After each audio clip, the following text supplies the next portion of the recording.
Bonjour à tous, je suis très heureux de vous retrouver pour un nouvel épisode de Passer à l'acte, le MAG.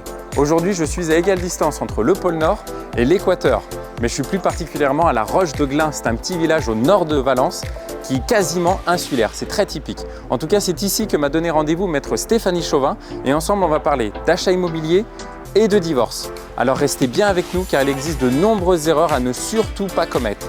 Allez, on y va, c'est parti.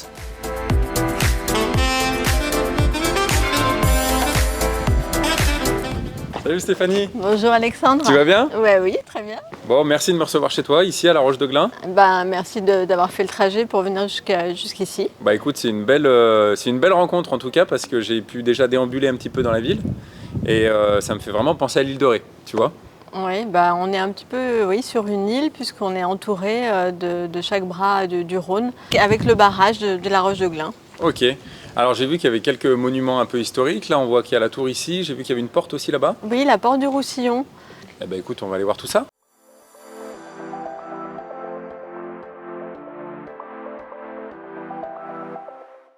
Alors Stéphanie, pour parler plus précisément du divorce, il existe deux possibilités. Il y a le divorce à l'amiable et puis le divorce plutôt en contentieux. Oui, c'est ça. Quand on n'arrive pas à se mettre d'accord. Il y a eu des changements sur le divorce à l'amiable récemment. Oui, depuis le 1er janvier 2017, il est possible de divorcer à l'amiable, vraiment à l'amiable, puisqu'il n'y a plus d'intervention du juge. D'accord. Donc chaque époux doit prendre son avocat. D'accord. Ce n'est pas le juge qui prononcera le divorce. D'accord. C'est une convention d'avocat qui sera déposée auprès d'un notaire. Et c'est l'acte de dépôt qui fera la date du divorce. Et si j'ai acheté un bien immobilier en commun avec la personne avec qui je suis en train de divorcer, est-ce que je suis obligé de repasser par mon notaire avant de divorcer ? Il faudra voir ce qu'on fait de ce bien immobilier, effectivement, dans le cadre de la procédure. Donc soit il faut vendre le bien avant, soit il y a un partage qui doit se faire. D'accord. Mais effectivement, le mieux, c'est d'aller voir le notaire avant de voir les avocats pour se mettre d'accord sur tout. Le principe, la liquidation et le partage. Ok. Alors, admettons que je sois dans l'obligation de divorcer.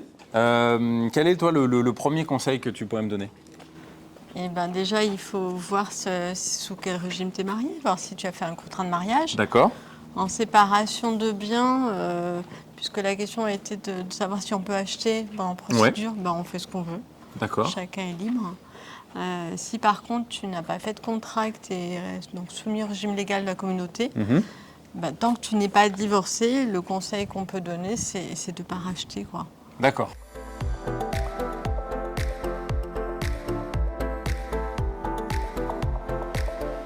Bon alors Stéphanie, j'ai bien compris qu'il fallait d'abord attendre la fin de la procédure de divorce, mais du coup moi je fais quoi en attendant? Je vais chez papa-maman? Comment ça se passe? Si tu as besoin de te reloger, tu peux peut-être patienter un petit peu et trouver une location. D'accord.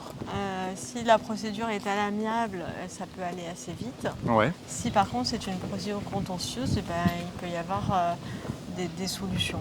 D'accord. On peut effectivement envisager d'acquérir par le biais d'une SCI.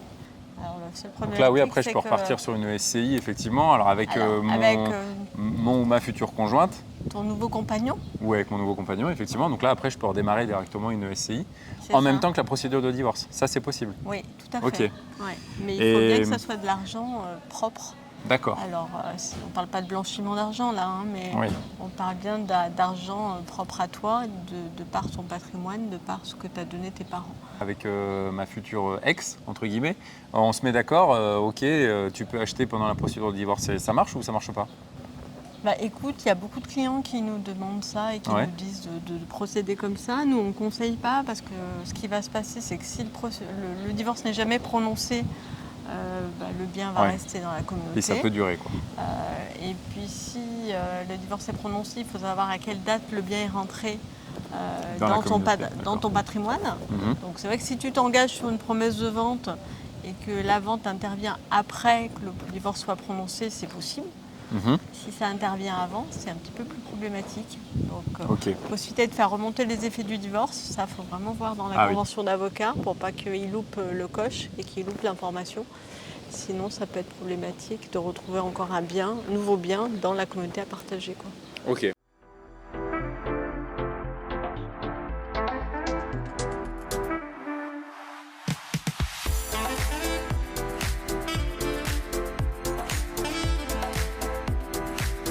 Écoute, merci beaucoup à toi. Merci. Bon, j'espère que je ne vais pas divorcer tout de suite. On n'est jamais obligé de divorcer. Bon, ça, c'est un des conseils que je vais retenir au milieu de tous les autres conseils que tu nous as donnés. En tout cas, je te remercie et puis nous, on se voit très vite. Très bien. Bon, super. J'espère que tous ces conseils vous auront été utiles. Vous avez déjà plein d'autres vidéos sur passeralacte.com et quant à nous, on se dit à bientôt pour un nouvel épisode. Ciao!